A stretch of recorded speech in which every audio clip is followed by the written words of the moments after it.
ऐसी मोहब्बत की दास्तान सुनाता हूँ जो दिल को छू जाए, रूह को हिला दे और आंखों को नम कर दे।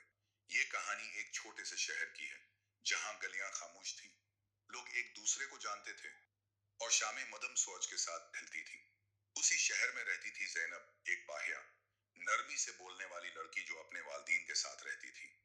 जैनब एक लाइब्रेरी है मैं काम करती थी, जहां वो दिन भर किताबों की खुशबू में लिपटी रहती, रात को छत पर बैठकर चांद से बातें करती।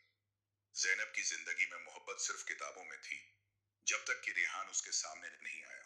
रेहान एक नौजवान वकील जो बड़े शहर से यहाँ आया था। वो संजीदा मजाज, थोड़ा सख्त लहजे वाला, मगर दिल का बहुत नरम इंसान था। इसकी माँ का इंतकाल हो चुका था और बाप उसे छोड़कर चला गया था। उसने बचपन में मोहब्बत नहीं देखी, सिर्फ जरूरतें देखी थी। जब वो पहली बार लाइब्रेरी में दाखिल हुआ, जैनब एक पुरानी किताब की जल्द ठीक कर रही थी। इसकी नजरें रेहान पर नहीं गई, मगर रेहान रख गया। जैनब की खामोशी, उसका सरापा, जैसे वक्त थम गया हो। रेहान को नहीं मालूम था कि वो हर रोज लाइब्रेरी आने लगेगा। रेहान और जैनब के दरमियान किताबों के बहाने बातें शुरू हो गई। रेहान जैनब को उन किताबों के बारे में सवालात करता जिन्हें वो पहले ही पढ़ चुका होता, बस उसकी आवाज सुनने के लिए। जैनब को शुरू में हैरत होती, फिर दिल धड़कने लगा। उसने ख्वाब देखने शुरू किए, मगर इजहार करने की हिम्मत न हुई। वो लम्हा जब सब बदल गया। एक दिन जैनब ने दिल मजबूत किया। उसने रेहान को शाम को लाइब्रेरी के बागीचे में बुलाया। धड़कनें तेज थीं, आंखें नम। रेहान, मैंने तुम्हें पसंद करना शुरू कर दिया है, शायद मोहब्बत हो गई है।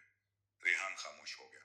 इसके चेहरे पर गुस्सा था या दर्द, जैनब कुछ समझ न सकी। जैनब, मोहब्बत मेरे लिए आसान नहीं है। मैं मोहब्बत में यकीन नहीं रखता। वो सब कुछ मेरे अंदर कब का मर चुका है। और वो चला गया।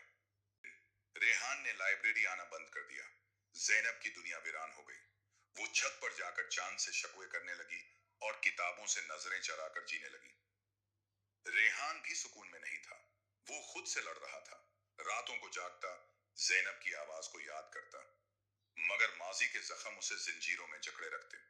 एक दिन उसे खबर मिली कि जैनब बहुत बीमार है, बुखार में तप रही है और बार बार उसका नाम ले रही है।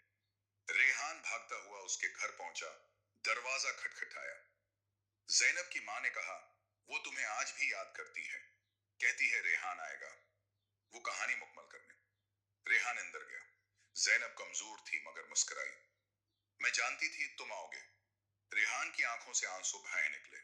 मैंने तुमसे झूठ बोला था जैनब, मोहब्बत नहीं मरती, बस छुप जाती है। जैनब की आंखों में चमक आई, अगर उसकी सांसें धीमी पड़ने लगी। रेहान, अब कहानी मुकम्मल हो गई और वो हमेशा के लिए सो गई। रेहान ने वो लाइब्रेरी संभाल ली। वो रोज जैनब की मेज पर फूल रखता और वही किताब खोलता जिसका आखिरी सफा से अपने पलटा था। रेहान हर रोज जैनब की लिखी एक नज़म पढ़ता।